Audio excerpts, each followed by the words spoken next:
തമിഴ്നാട് രാഷ്ട്രീയത്തിലേക്ക് പുതിയൊരു രാഷ്ട്രീയ പാർട്ടി കൂടി എത്തുകയാണ്. അപ്പോൾ അവിടെ എന്തൊക്കെ തരത്തിലുള്ള വ്യത്യാസങ്ങളായിരിക്കും ആ പാർട്ടി ഉണ്ടാക്കുക എന്നുള്ളതാണ് ഇന്ന് പ്രേക്ഷകരുമായിട്ട് ഞാൻ ചർച്ച ചെയ്യാൻ പോകുന്നത്. അതിൻ്റെ ആദ്യ ഘട്ടം എന്ന് പറയുന്നത് കുപ്പുസ്വാമി അണ്ണാമലൈ എന്ന് പറയുന്ന കെ അണ്ണാമലൈ നിരവധി വർഷങ്ങളിൽ 3 കൊല്ലത്തോളം BJPയുടെ സംസ്ഥാന പ്രസിഡൻ്റായിരുന്നു തമിഴ്നാട്ടിൽ.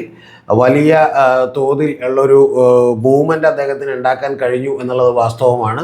പ്രത്യേകിച്ചും ഇന്ത്യ മുഴുവൻ ശ്രദ്ധ ആകർഷിക്കാനൊക്കെ അദ്ദേഹത്തിന് കഴിഞ്ഞിരുന്നു. വളരെ വൈബ്രൻ്റ് ആയിട്ടുള്ളൊരു നേതാവായിരുന്നു അദ്ദേഹം. യഥാർത്ഥത്തിൽ ഇപ്പോൾ വിജയിക്കാൻ കളമൊരുക്കിയത് അദ്ദേഹമാണ്. കാരണം DMK സർക്കാരിനെതിരെയുള്ള ഒരു ഭരണവിരുദ്ധ വികാരം ആളിക്കത്തിക്കുകയും അവർ വലിയ അഴിമതിയാണെന്ന് പറയുകയൊക്കെ ചെയ്തുകൊണ്ട് വലിയ പ്രകടനങ്ങളും അതുപോലെ തന്നെ DMK ലീക്സ് എന്ന് പറയുന്ന ഫയലുമൊക്കെ തന്നെ അദ്ദേഹം പുറത്തേക്ക് വിട്ടിരുന്നു. അപ്പോൾ അദ്ദേഹത്തിൻ്റെ പ്രതീക്ഷ എന്ന് പറയുന്നത് വലിയ വിജയം BJPക്ക് സമ്മാനിക്കാൻ കഴിയും എന്നുള്ളതാണ് അദ്ദേഹം വിചാരിച്ചിരുന്നത്. 3-3.5% വോട്ടുകളിൽ നിന്ന് BJPയുടെ വോട്ട് വിഹിതം 11% എത്തിക്കുന്നതിലുമൊക്കെ അദ്ദേഹം വിജയിച്ചു. പക്ഷേ സീറ്റുകളൊന്നും നേടാനായില്ല എന്നുള്ളത് വാസ്തവമാണ്. അങ്ങനെ നേടാനാകാത്തതിൻ്റെ അടിസ്ഥാനത്തിൽ അദ്ദേഹം ഏറ്റവും ഒടുവിൽ BJPയിൽ നിന്ന് തന്നെ തഴയപ്പെട്ട് അദ്ദേഹം BJPയുടെ പുറത്തേക്ക് വന്നിരിക്കുകയാണ്. BJPയിൽ നിന്ന് തഴയപ്പെടാനായിട്ടുള്ള കാരണമെന്ന് പറയുന്നത് തമിഴ് ഇസൈ സൗന്ദരരാജൻ എന്ന് പറയുന്ന ഒരു വനിത, അവർ തെലങ്കാനയിൽ ഗവർണറായിരുന്നു. അവർക്ക് അവിടെ നിന്ന് ആ പരിപാടിയൊക്കെ ഉപേക്ഷിച്ച് അവർ തമിഴ്നാട്ടിലേക്ക് വരുന്നു എന്നുള്ളത് പറഞ്ഞിരുന്നു. പിന്നെ കൂടാതെ AIDMKയുമായി സഖ്യമുണ്ടാവണമെങ്കിൽ ഇദ്ദേഹത്തെ ആ സ്ഥാനത്ത് നിന്ന് മാറ്റണം. കാരണം ഇദ്ദേഹത്തിന് AIDMK നേതാക്കളെയും DMK നേതാക്കളെയും ഒക്കെ ചീത്ത പറഞ്ഞിട്ടുള്ള ഒരാളാണ്. കാരണം അവരെല്ലാം അഴിമതിക്കാരാണെന്ന് പറഞ്ഞിട്ടുള്ള ഒരാളാണ്. അതുകൊണ്ട് എടപ്പാടി പളനിസ്വാമിക്ക് കീഴടങ്ങിക്കൊണ്ട് ഇദ്ദേഹത്തെ പ്രസിഡന്റ് സ്ഥാനത്ത് നിന്ന് മാറ്റി പകരം അവിടെ നയനാർ നാഗേന്ദ്രൻ എന്ന് പറയുന്ന ഒരാളെയാണ് പ്രസിഡൻ്റാക്കി വെച്ചിട്ടുള്ളത്. അദ്ദേഹം പണ്ട് AIDMKയിൽ മന്ത്രിസഭയിൽ ഉണ്ടായിരുന്നതാണ്. O പനീർസെൽവത്തിൻ്റെ കീഴിലും പിന്നെ നമ്മുടെ ജയലളിതയുടെ കീഴിലൊക്കെ അദ്ദേഹം മന്ത്രിയായിരുന്ന ഒരാളാണ്. അപ്പോൾ അദ്ദേഹത്തെയാണ് ഇപ്പോൾ ഇദ്ദേഹത്തെ മാറ്റിക്കൊണ്ട് അവിടെ BJPയുടെ സംസ്ഥാന പ്രസിഡൻ്റായിട്ട് വെച്ചിട്ടുള്ളത്. അപ്പോൾ കഴിഞ്ഞ തവണ ആകെ ഒരേ ഒരു സീറ്റേ കിട്ടിയുള്ളൂ. അതും ഈ നയനാർ രാജേന്ദ്രൻ തന്നെയാണ് വിജയിച്ചത്. പിന്നെ ഇദ്ദേഹമാണ് മറ്റേ തൃഷയും വിജയനെയും കൂട്ടിയിട്ട് ചില അപഖ്യാതികളൊക്കെ പറഞ്ഞത്. കാരണം ആദ്യമേ തന്നെ വിജയ് രാഷ്ട്രീയക്കാരനാകണമെങ്കിൽ തൃഷയുടെ വീട്ടിൽ നിന്ന് ഇറങ്ങണം എന്നൊക്കെ പറയുകയും പിന്നീട് അതിന് മാപ്പ് പറയുകയൊക്കെ ചെയ്തത് ഇതേ ഈ പറയുന്ന പോലെ പുതിയ നയനാർ നാഗേന്ദ്രനാണ് എന്നുള്ളത് നിങ്ങൾ മറന്നു പോകരുത്. അപ്പോൾ അത്തരത്തിലുള്ള വലിയ പ്ലെയേഴ്സൊക്കെ വരികയും ഇദ്ദേഹം അവിടെ നിന്ന് നാണം കെട്ടി ഏതാണ്ട് പടിയിറങ്ങേണ്ടി വരികയും കഴിഞ്ഞ തവണ മത്സരിക്കാൻ ഇദ്ദേഹത്തിന് സീറ്റ് പോലും കൊടുക്കാതിരിക്കുകയും ഇദ്ദേഹത്തിൻ്റെ കൂടെ നിന്നവർക്ക് പോലും സീറ്റ് കൊടുക്കാതിരിക്കുകയും ചെയ്തു. കാരണം അതെല്ലാം തന്നെ AIDMKയുടെ ആളുകൾ നിർബന്ധിച്ചിട്ടാണ് പറഞ്ഞിട്ടാണ് എന്നുള്ളതാണ് നമുക്ക് മനസ്സിലാക്കാൻ കഴിയുന്ന ഒരു കാര്യം. അപ്പോൾ അതങ്ങനെ നിൽക്കുമ്പോൾ അദ്ദേഹം ഏറ്റവും ഒടുവിൽ പുറത്തേക്ക് വരുന്നു. പുറത്തേക്ക് വരുന്നതിൽ പക്ഷേ ചില കൗതുകങ്ങളുണ്ട്. ആ കൗതുകം എന്ന് പറയുന്നത് സാധാരണ ഒരു BJPയിൽ നിന്നൊക്കെ പുറത്ത് പോകുമ്പോൾ BJPയെക്കുറിച്ച് എന്തെങ്കിലും കുഴപ്പം പറയാറുണ്ട്. പക്ഷേ ഇത് BJPയെക്കുറിച്ച് അദ്ദേഹം ഒരു കുഴപ്പവും പറഞ്ഞിട്ടില്ല എന്ന് മാത്രമല്ല അദ്ദേഹത്തെക്കുറിച്ചൊരു കുറ്റവും BJPയും പറയാൻ തയ്യാറല്ല. പകരം ദിവസങ്ങൾ അദ്ദേഹം ഡൽഹിയിൽ താമസിച്ച് എല്ലാവരെയും കണ്ട് നന്ദി പറഞ്ഞ് കെട്ടിപ്പിടിച്ച് അദ്ദേഹത്തെ സന്തോഷത്തോടെ യാത്രയാക്കാണ് ചെയ്തിട്ടുള്ളത്. അപ്പോൾ യാത്രയാക്കിയപ്പോൾ അദ്ദേഹം പുറത്തേക്ക് വന്നിട്ട് മക്കൾ ഇയക്കം എന്ന് പറയുന്ന ഒരു പൊളിറ്റിക്കൽ പാർട്ടി രൂപീകരിക്കും. അതടുത്ത പഞ്ചായത്ത് തെരഞ്ഞെടുപ്പിൽ മത്സരിക്കും. പിന്നെ ലോക്സഭയിലേക്കും അതുപോലെ നിയമസഭയിലേക്കും ഒക്കെ മത്സരിക്കും എന്നുള്ളതാണ് അവർ പറഞ്ഞേക്കുന്നത്. WeTheLeader.org എന്ന് പറയുന്ന ഒരു വെബ്സൈറ്റ് അദ്ദേഹം തുടങ്ങുകയും അതിൽ ഏതാണ്ട് ഒരു ദിവസത്തിന് അടുക്കുമ്പോൾ ഏതാണ്ട് ഒരു 25-30 മണിക്കൂറിലേക്ക് എത്തുമ്പോൾ ഏതാണ്ട് 8.5 ലക്ഷത്തോളം പേര് രജിസ്റ്റർ ചെയ്യുകയും ചെയ്തിട്ടുണ്ട്.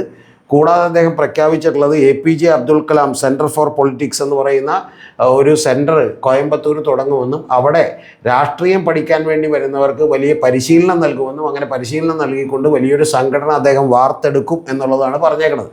ഇതൊക്കെ പുറമേ പറഞ്ഞിട്ടുള്ള ഒരു കാര്യങ്ങളാണ്. പക്ഷേ പ്രധാനപ്പെട്ടൊരു കാര്യം ഇതിൻ്റെ ഉള്ളിലെ കളികൾ എന്താണ് എന്നുള്ളതാണ് നമ്മളിത് വിശദമാക്കാൻ പോകുന്നത്. യഥാർത്ഥത്തിൽ ഇത് വലിയൊരു അവസരമായി കണ്ട് BJP തന്നെ കെ അണ്ണാമലൈ അഥവാ കുപ്പുസ്വാമി അണ്ണാമലൈ രംഗത്തിറങ്ങിയിരിക്കുന്നു.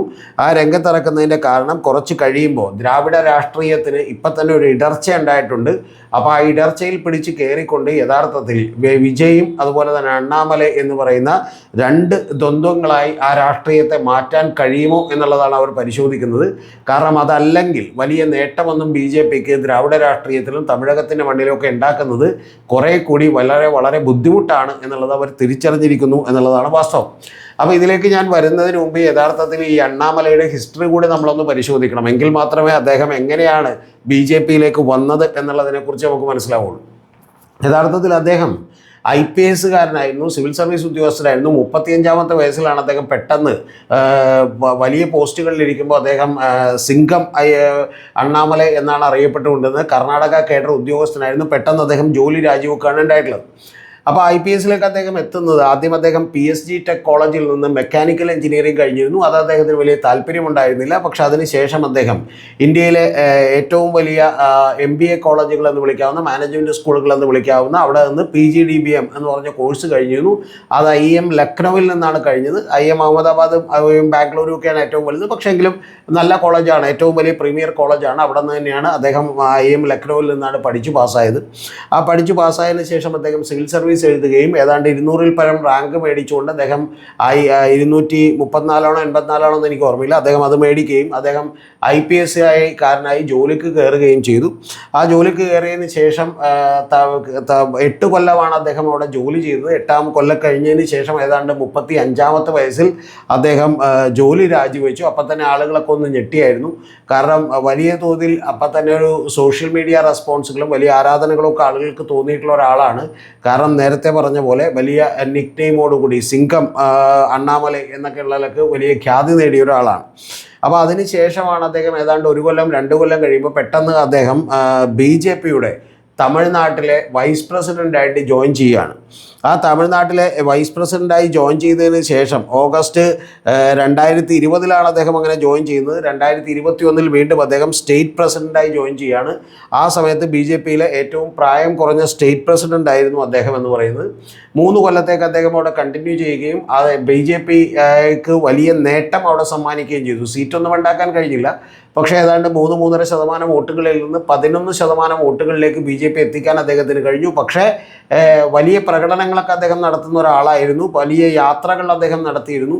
കൂടാതെ ഒരു മീഡിയ പ്രസൻസ് എപ്പോഴും അദ്ദേഹം നേടിയിരുന്നു. ഇന്ത്യ ടുഡേ കോൺക്ലേവ് മുതൽ തമിഴ് മാധ്യമങ്ങളിലൊക്കെ വരെ തന്നെ നിറഞ്ഞു നിൽക്കുന്ന ഒരാളായിരുന്നു അദ്ദേഹം. കാരണം അദ്ദേഹം സ്വയം ചാട്ടവാറടിക്കുകയും അങ്ങനെ ചില പ്രകടനങ്ങൾ നടത്തുകയും പിന്നെ അതുകൂടാതെ DMK ഗവൺമെൻറ്റിനെതിരെ വലിയ വിരുദ്ധ വികാരമുണ്ടാക്കുന്നതിലൊക്കെ അദ്ദേഹം വലിയ ശ്രദ്ധ കാണിച്ചിരുന്നു. കാരണം അദ്ദേഹം DMK ലീക്സ് എന്ന് പറയുന്ന ഫയലൊക്കെ പുറത്തേക്ക് വിടുകയും DMKയും AIDMKക്കാരും ഒക്കെ തന്നെ വലിയ അഴിമതിക്കാരാണ് എന്നൊക്കെ തന്നെ ജനത്തിനോട് വിളിച്ചു പറയുകയൊക്കെ ചെയ്തു.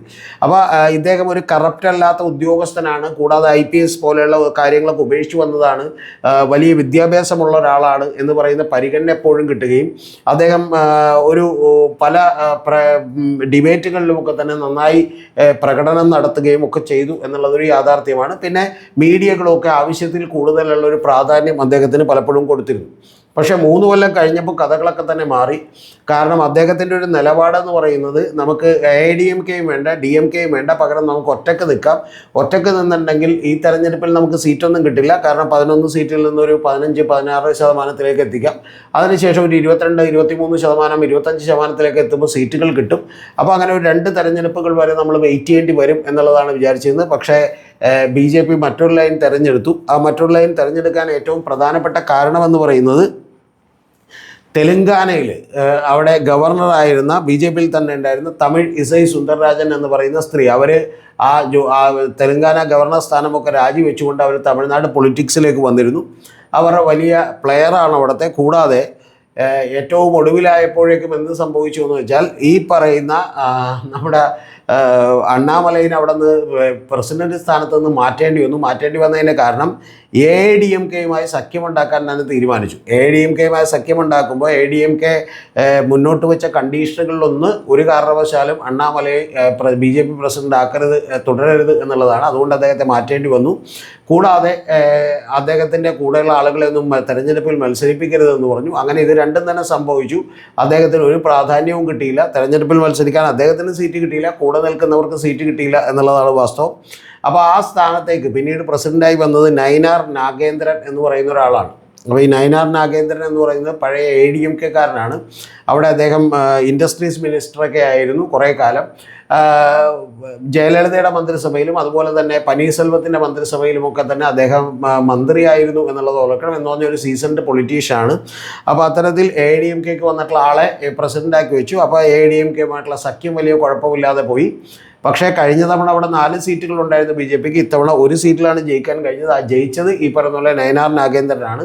ഇദ്ദേഹം വളരെ പ്രഗത്ഭനായിട്ടുള്ള ഒരാളാണ്. ഇദ്ദേഹം കഴിഞ്ഞ തവണ നടത്തിയിട്ടുള്ള ഒരു സ്റ്റേറ്റ്മെൻറ്റ് തന്നെ തമിഴ്നാട്ടിൽ വലിയ വിവാദമായിരുന്നു. വിവാദമായത് വിജയ് ആദ്യം രാഷ്ട്രീയക്കാരനാകണമെങ്കിൽ, ഈ തെരഞ്ഞെടുപ്പിന് മുമ്പാണത് പറഞ്ഞത്, വിജയ് രാഷ്ട്രീയക്കാരനാകണമെങ്കിൽ തൃഷയുടെ വീട്ടിൽ നിന്ന് പുറത്തിറങ്ങണം എന്നുള്ളതൊക്കെ ആണ് അദ്ദേഹം പറഞ്ഞത്. പിന്നീട് അദ്ദേഹത്തിന് തന്നെ അത് മനസ്സിലാവുകയും അദ്ദേഹം വന്ന് മാപ്പ് പറയുകയും ഒക്കെ ചെയ്തു. ഈ ഡോക്ടർ തമിഴിസൈ സുന്ദരരാജൻ എന്ന് പറഞ്ഞാൽ അവരൊരു മെഡിക്കൽ ഡോക്ടറാണ്. അവർ തെലങ്കാനയിൽ ഗവർണറായിരുന്നു. അവരും അവിടുത്തെ BJP ഒരു വലിയ പ്ലെയറായി അവിടെ മാറിയിരിക്കുകയാണ്. അപ്പോൾ അതുപോലെ ലെഫ്റ്റനൻറ്റ് ഗവർണറായിട്ട് അവർ പുതുച്ചേരിയിലുമൊക്കെ തന്നെ സേവനം അനുഷ്ഠിച്ചിട്ടുണ്ട്. അപ്പോൾ ഇങ്ങനെ അവിടെ ഭരണം തന്നെ അവിടെ ഒരു രാഷ്ട്രീയ പാർട്ടികളുടെ BJPക്ക് വലിയ പ്രസക്തിയൊന്നുമില്ല. BJP തോന്നുന്ന അല്ലെങ്കിൽ അവർ ഇച്ഛിക്കുന്ന രീതിയിലുള്ള ഒരു വളർച്ച ഉണ്ടായിട്ടില്ല, വലിയ വേഗതയിൽ വളർച്ച ഉണ്ടായിട്ടില്ല എന്നുള്ളത് BJPക്ക് തന്നെ അറിയാം. അപ്പോൾ അതുകൊണ്ട് തന്നെ ഏതാണ്ട് കെ അണ്ണാമലൈ വലിയ നിരാശനായിരുന്നു. ആ കെ അണ്ണാമലയാണ് ഇപ്പോൾ പുറത്തേക്ക് പോയിട്ടുള്ളത്.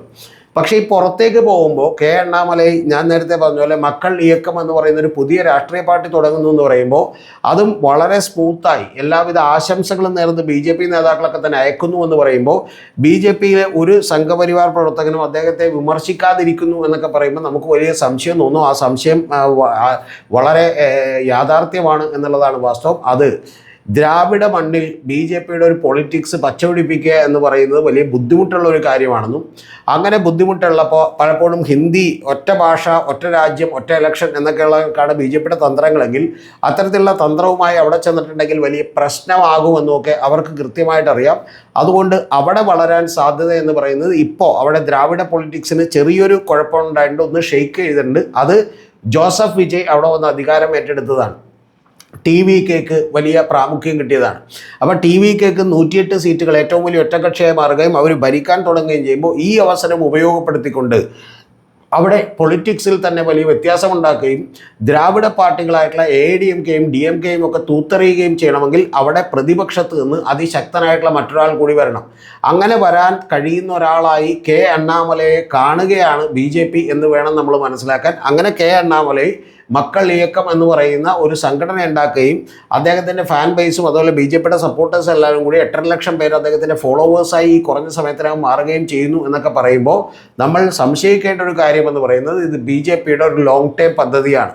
അതായത് കുറച്ച് കഴിയുമ്പോൾ അണ്ണാമലൈ അവിടെ വളർന്നു വന്നതിന് ശേഷം അവിടെ ഈ പറയുന്ന ദ്രാവിഡിയൻ പൊളിറ്റിക്സ് എല്ലാം തന്നെ മാറിയതിന് ശേഷം വളരെ കൃത്യമായി വിജയും അണ്ണാമലയും കൂടി നേർക്കുനേർ നിൽക്കുന്ന ഒരു സിറ്റുവേഷനിലേക്ക് അവിടെ എത്തിയാൽ, ഏറ്റവും വലിയ പാർട്ടികളിലൊന്നായി മാറിയാൽ കുറേ കൂടി വേഗത്തിൽ വളർച്ചയുണ്ടാകും. അല്ലാതെ ഈ 11% വോട്ടുകൾ വീണ്ടും 12 13 15 ചെയ്യണമെങ്കിൽ ഒരുപാട് കഠിനാധ്വാനം ചെയ്യേണ്ടി വരും. അത് പലപ്പോഴും വലിയ പ്രശ്നങ്ങളിലാകും. കാരണം അത് അങ്ങനെ കൺസിസ്റ്റൻ്റായി നിലനിർത്താനും കഴിയില്ല. കാരണം തമിഴ് ജനതയ്ക്ക് അവരുടെ ലാംഗ്വേജ് ഒക്കെ വളരെ പ്രൈഡാണ്. പലപ്പോഴും അത് ഹിന്ദിയുടെ അടിച്ചേൽപ്പിക്കലോ കേന്ദ്ര ഗവൺമെൻറ് നയങ്ങളോ ഒക്കെ തന്നെ പ്രശ്നമുണ്ടാക്കും. അതുകൊണ്ട് ഇൻഡിപെൻഡൻ്റായ തങ്ങൾക്ക് ഇഷ്ടപ്പെട്ട ഒരു രാഷ്ട്രീയ പാർട്ടിയായി കെ അണ്ണാമലയുടെ പാർട്ടി അവിടെ നിലനിൽക്കട്ടെ എന്ന് വിചാരിക്കുന്നു.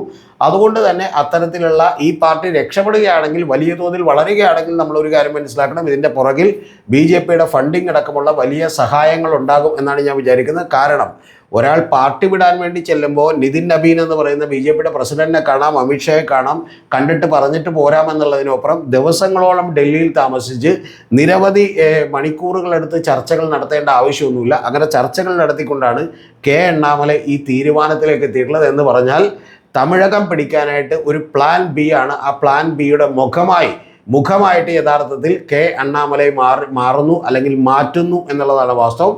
ഇതെല്ലാം കഴിഞ്ഞതിന് ശേഷം 5-10 കൊല്ലം കഴിയുമ്പോൾ കുറച്ചുകൂടി ഇത് വളരെ ഫ്ലെക്സിബിളായിട്ടുള്ള തങ്ങൾ കൂടി അനുകൂലമായിട്ടുള്ള ഒരു സാഹചര്യം ഒരുക്കുകയാണെങ്കിൽ ഒന്നുകിൽ കെ അണ്ണാമലയുടെ പാർട്ടിയെ BJPയിലേക്ക് ലയിപ്പിക്കുകയോ അല്ലെങ്കിൽ തങ്ങളുടെ ഒരു സഖ്യകക്ഷിയായി നിലനിർത്തിക്കൊണ്ട് മുന്നോട്ട് പോവുകയോ ഒക്കെ ചെയ്യാം എന്നുള്ളത് കൂടിയാണ് BJPയുടെ മാസ്റ്റർ പ്ലാൻ. അതുകൊണ്ട് നേരത്തെ പറഞ്ഞതുപോലെ അദ്ദേഹം 35-ാമത്തെ വയസ്സിൽ രാജിവെച്ചപ്പോൾ പോലും അത് BJPയിൽ നിന്നും ഒക്കെ കിട്ടിയിട്ടുള്ള വലിയ വാഗ്ദാനങ്ങളുടെ പുറത്താണ് ആ രാജി പോലും വെച്ചത്. ആളുകളൊക്കെ അന്നേരം അത്ഭുതപ്പെട്ടു പോയിരുന്നു. കാരണം വളരെ ചെറിയ പ്രായത്തിൽ തന്നെ പോലീസിലെ വലിയ ഉയരങ്ങളിലേക്ക് എത്തിയ ഒരാൾ എന്തിന് രാജിവെക്കുന്നു എന്ന്. അതുകൊണ്ട് ഒന്നും കാണാതെ പെട്ടെന്ന് വേറൊന്നിലേക്ക് ചാടുന്ന ഒരാളല്ല കെ അണ്ണാമലൈ, കുപ്പുസ്വാമി അണ്ണാമലൈ എന്ന് പറയുന്നത്. ഇനി നമ്മൾ കാത്തിരുന്ന് കാണേണ്ടത് ഇത്തരത്തിൽ വിജയ്ക്കൊരു എതിരാളിയായി AIADMKയും DMKയും ഒക്കെ തന്നെ തറപറ്റിച്ചുകൊണ്ട് വലിയ പ്രകമ്പനം ഉണ്ടാക്കാനായിട്ട് ഈ കെ അണ്ണാമലയുടെ പാർട്ടിക്ക് കഴിയുമോ എന്നുള്ളതാണ്.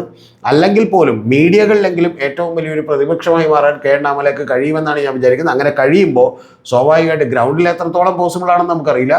അങ്ങനെ കഴിഞ്ഞാൽ തീർച്ചയായിട്ടും BJPയുടെ ഒരു പ്ലാൻ B ആയിരിക്കും അവിടെ വിജയിക്കുക. മറന്നു പോകരുത്, ബംഗാളിൽ ഇതുപോലെ തന്നെയാണ് അവർ സുബ്രതോ ബാനർജിയെ വളർത്തിയെടുത്തത് എന്നുള്ളത് നിങ്ങൾ മറന്നു പോകരുത്. ഇപ്പോൾ കേരളത്തിൽ എന്തുകൊണ്ടാണ് UDF അധികാരത്തിലിരിക്കുന്നതും ഇതേ തന്ത്രം തന്നെയാണെന്ന് മറന്നു പോകരുത്.